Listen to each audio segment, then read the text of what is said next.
Your subconscious mind and marital problems. Ignorance of the functions and powers of the mind is the cause of all marital trouble. Each using the law of mind correctly can solve friction between husband and wife. By praying together, they stay together. The contemplation of divine ideals, the study of the laws of life, the mutual agreement on a common purpose and plan, and the enjoyment of personal freedom bring about that harmonious marriage, that wedded bliss, that sense of oneness, where the two become one. The best time to prevent divorce is before marriage. It is not wrong to try to get out of a very bad situation. But why get into the bad situation in the first place? Would it not be better to give attention to the real cause of marital problems? In other words, to really get at the root of the matter involved? As with all other problems of men and women, the problems of divorce, separation, annulment, and endless litigation are directly traceable to lack of knowledge of the working and interrelationship of the conscious and subconscious mind. The meaning of marriage. Marriage, to be real, must first be on a spiritual basis. It must be of the heart, and the heart is the chalice of love. Honesty, sincerity, kindness, and integrity are also forms of love. Each part should be perfectly honest and sincere with the other. It is not a true marriage when a man marries a woman for her money, social position, or to lift his ego. But this indicates a lack of sincerity, honesty, and true love. Such a marriage is a farce, a sham, and a masquerade. When a woman says, "I'm tired of working, I want to get married because I want security," her premise is false. She is not using the laws of mind correctly. Her security depends upon her knowledge of the interaction of the conscious and subconscious mind and its application. For example, a woman will never lack for wealth or health if she applies the techniques outlined in the respective chapters of this book. Her wealth can come to her independent of her husband, father, or anyone else. A woman is not dependent on her husband for health, peace, joy, inspiration, guidance, love, wealth, security, happiness, or anything in the world. Her security and peace of mind come from her knowledge of the inner powers within her and from the constant use of the laws of her own mind in a constructive fashion. How to attract the ideal husband. You are now acquainted with the way your subconscious mind works. You know that whatever you impress upon it will be experienced in your world. Begin now to impress your subconscious mind with the qualities and characteristics you desire in a man. The following is an excellent technique. Sit down at night in your armchair, close your eyes, let go, relax the body, become very quiet, passive, and receptive. Talk to your subconscious mind and say to it, "I'm now attracting a man into my experience who is honest, sincere, loyal, faithful, peaceful, happy, and prosperous. These qualities which I admire are sinking down into my subconscious mind now. As I dwell upon these characteristics, they become a part of me and are embodied subconsciously. I know there is an irresistible law of attraction and that I attract to me a man according to my subconscious belief. I attract that which I feel to be true in my subconscious mind. I know I can contribute to his peace and happiness. He loves my ideals and I love his ideals. He does not want to make me over, neither do I want to make him over. There is mutual love, freedom, and respect." Practice this process of impregnating your subconscious mind. Then you will have the joy of attracting to you a man possessing the qualities and characteristics you mentally dwelt upon. Your subconscious intelligence will open up a pathway whereby both of you will meet according to the irresistible and changeless flow of your own subconscious mind. Have a keen desire to give the best that is in you of love, devotion, and cooperation. Be receptive to this gift of love, which you have given to your subconscious mind. How to attract the ideal wife? Affirm as follows. I now attract the right woman who is in complete accord with me. This is a spiritual union because it is divine life, functioning through the personality of someone with whom I blend perfectly. I know I can give to this woman love, light, peace, and joy.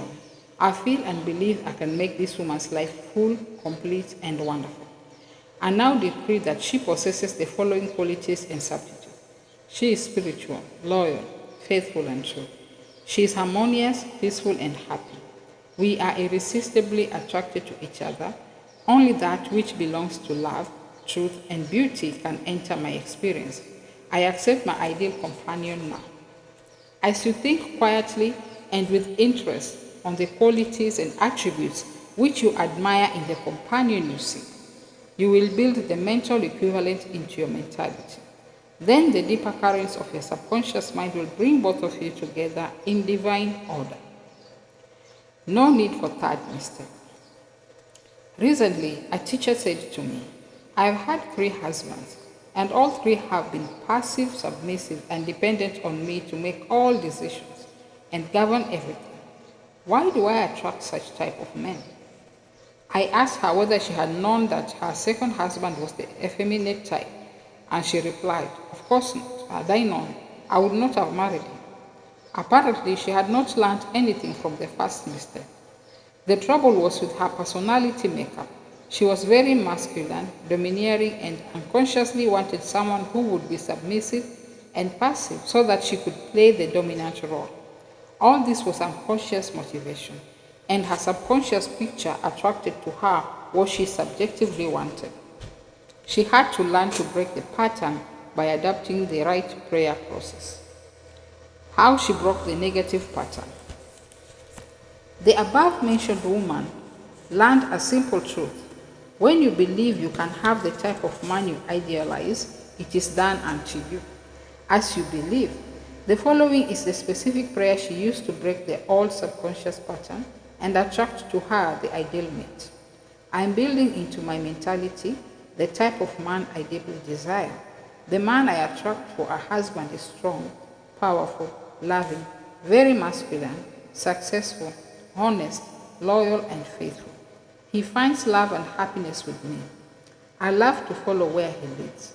I know he wants me, and I want him. I'm honest, sincere, loving, and kind.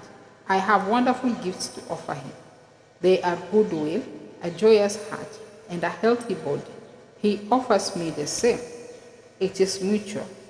I give and I receive. Divine intelligence knows where this man is, and the deeper wisdom of my subconscious mind is now bringing both of us together in its own way, and we recognize each other immediately. I release this request to my subconscious mind, which knows how to bring my request to pass. I give thanks for the perfect answer. She prayed in the above manner night and morning, affirming these truths and knowing that through frequent occupation of the mind, she would reach the mental equivalent of that which she sought. The answer to her prayer. Several months went by. She had a great number of dates and social engagements, none of which were agreeable to her. When she was about to question, waver, doubt, and vacillate, she reminded herself that the infinite intelligence was bringing it to pass, and in its own way, and that there was nothing to be concerned about. Her final decree in her divorce proceedings was granted, which brought her a great sense of release and mental freedom. Shortly afterwards, she went to work as a receptionist in a doctor's office. She told me that the minute she saw the physician, she knew he was the man she was praying about. Apparently, he knew it too, because he proposed to her the first week she was in the office, and their subsequent marriage was ideally happy. This physician was not the passive or submissive type, but was a real man, a former football player, an outstanding athlete, and was a deeply spiritual man, though he was completely devoid of any sectarian or denominational affiliation. She got what she prayed for because she claimed it mentally until she reached the point of saturation. In other words, she mentally and emotionally united with her idea, and it became a part of her in the same way that an apple becomes a part of her bloodstream. Should I get a divorce? Divorce is an individual problem. It cannot be generalized. In some cases, of course, there never should have been a marriage. In some cases, divorce is not the solution, no more so than marriage is the solution for a lonely man.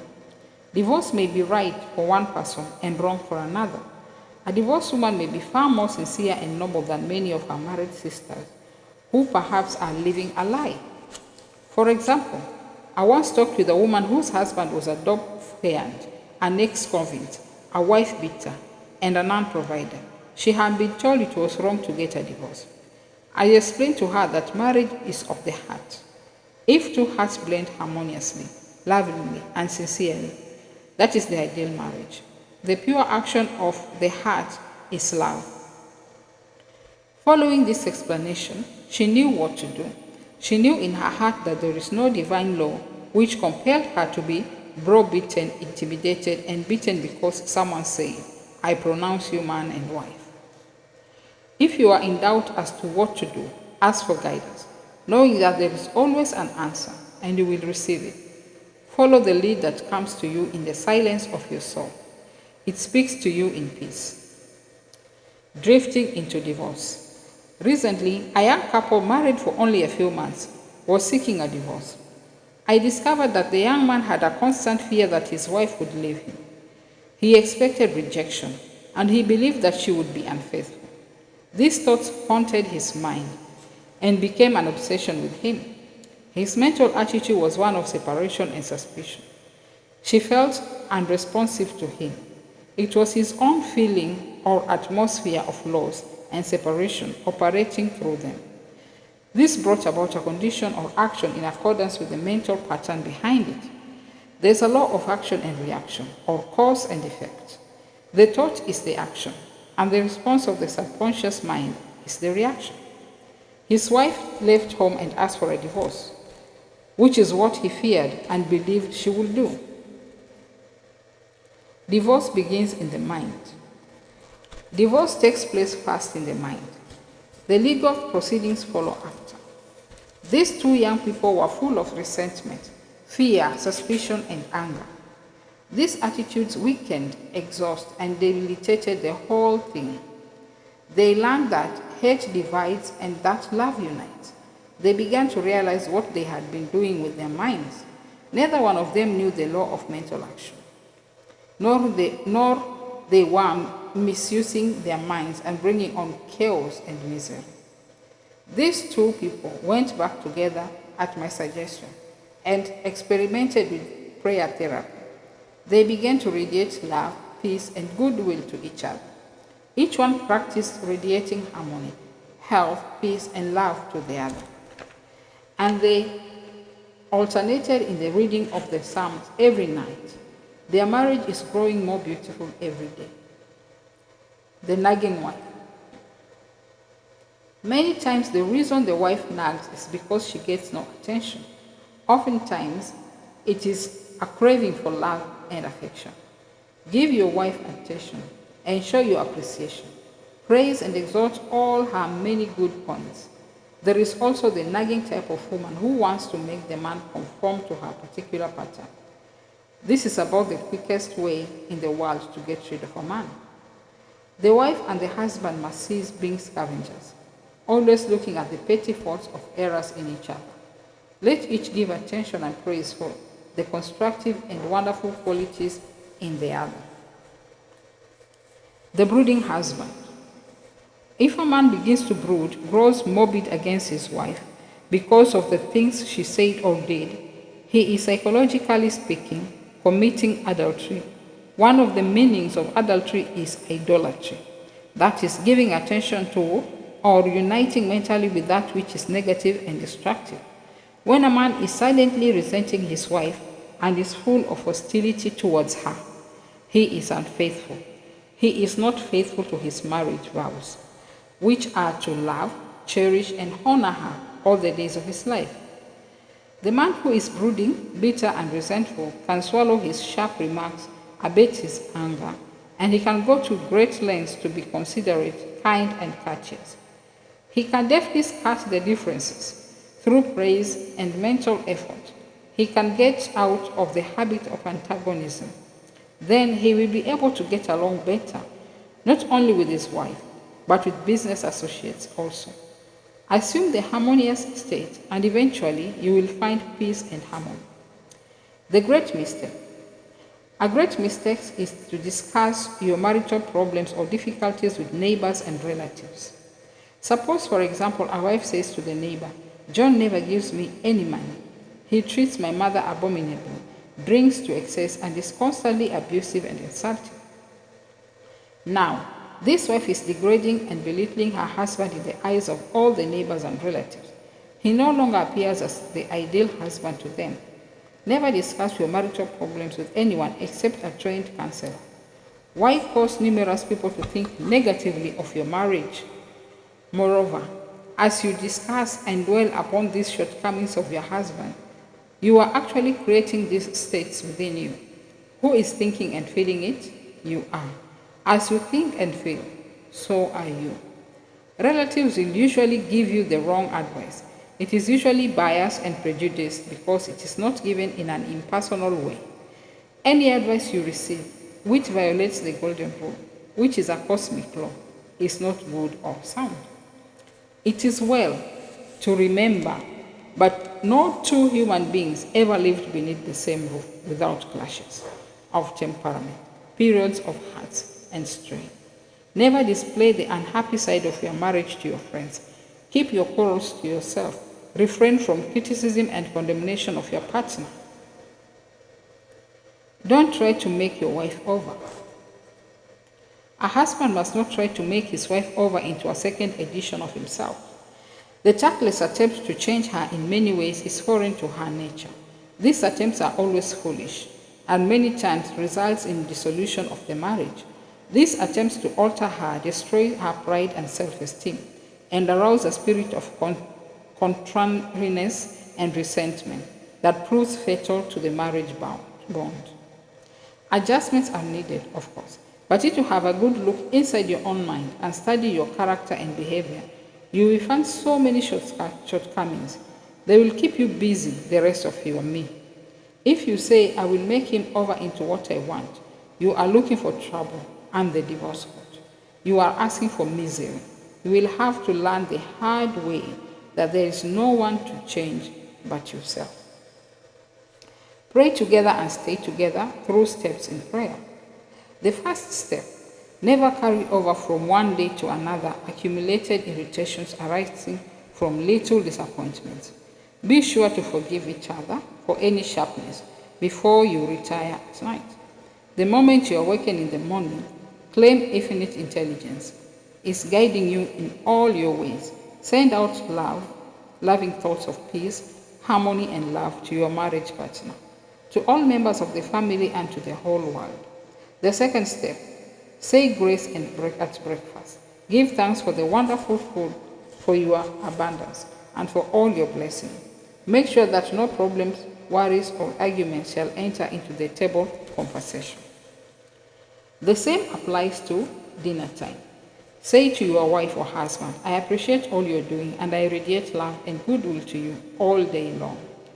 The third step, the husband and wife should alternate in praying each night. Do not take your marriage partner for granted. Show your appreciation and love. Think appreciation and goodwill rather than condemnation, criticism, and nagging. The way to build a peaceful home and a happy marriage is to use a foundation of love, beauty, harmony, mutual respect, faith in God, and all things good. Read the 23rd, 27th, and 91st Psalms, the 11th chapter of Hebrews, the 13th chapter of 1 Corinthians, and other great texts of the Bible before going to sleep. As you practice these truths, your marriage will grow more and more. blessed through the years. Review your actions. 1. Ignorance of mental and spiritual laws is the cause of all marital unhappiness. By praying scientifically together, you stay together. 2. The best time to prevent divorce is before marriage. If you learn how to pray in the right way, you will attract the right mate for you. 3. Marriage is the union of a man and woman who are bound together by love. Their hearts beat as one, and they move onward, upward, and Godward. 4. Marriage does not bequeath happiness. People find happiness by dwelling on the eternal truths of God and the spiritual values of life. Then the man and woman can contribute to each other's happiness and joy. 5. You attract the right mate by dwelling on the qualities and characteristics you admire in a woman or a man, and then your subconscious mind will bring you together in divine order. 6. You must build into your mentality the mental equivalent of what you want in a marriage partner. If you want to attract an honest, sincere, and loving partner in life, you must be honest, sincere, and loving yourself. You do not have to repeat mistakes in marriage. When you really believe you can have the type of man or woman you idealize, it is done unto you as you believe. To believe is to accept something as true. Accept your ideal companion now, mentally. 8. Do not wonder how, why, or where you will meet the mate you are praying for. Trust implicitly the wisdom of your subconscious mind. It has the know-how, and you don't have to assist it. 9. You are mentally divorced when you indulge in peeves, grudges, ill will, and hostility towards your marriage partner. You are mentally dwelling with error in the bed of your mind. Adhere to your marriage vows. I promise to cherish, love, and honor him or her all the days of my life. 10. Cease projecting fear patterns to your marriage partner. Project love, peace, harmony, and goodwill, and your marriage will grow more beautiful and more wonderful through the years. 11. Radiate love, peace, and goodwill to each other. These vibrations are picked up by the subconscious mind, resulting in mutual trust, affection, and respect. 12. A nagging wife is usually seeking attention and appreciation. She is craving for love and affection. Praise and exalt her many good points. Show her that you love her and appreciate her. 13. A man who loves his wife does not do anything unloving or unkind in words, manner, or action. Love is what love does. 14. In marital problems, always seek expert advice. You will not go to a carpenter to pull a tooth. Neither should you discuss your marriage problems with relatives or friends. You should go to a trained person for counsel. 15. Never try to make your wife or husband over. These attempts are always foolish and tend to destroy the pride and self-esteem of the other. Moreover, it arouses a spirit of resentment that proves fatal to the marriage bond. Cease trying to make the other a second edition of yourself. 16. Pray together and you will stay together. Scientific prayer solves all problems. Mentally, picture your wife as she ought to be: joyous, happy, healthy, and beautiful. See your husband as he ought to be: strong, powerful, loving, harmonious, and kind. Maintain these mental pictures and you will experience the marriage made in heaven, which is harmony and peace.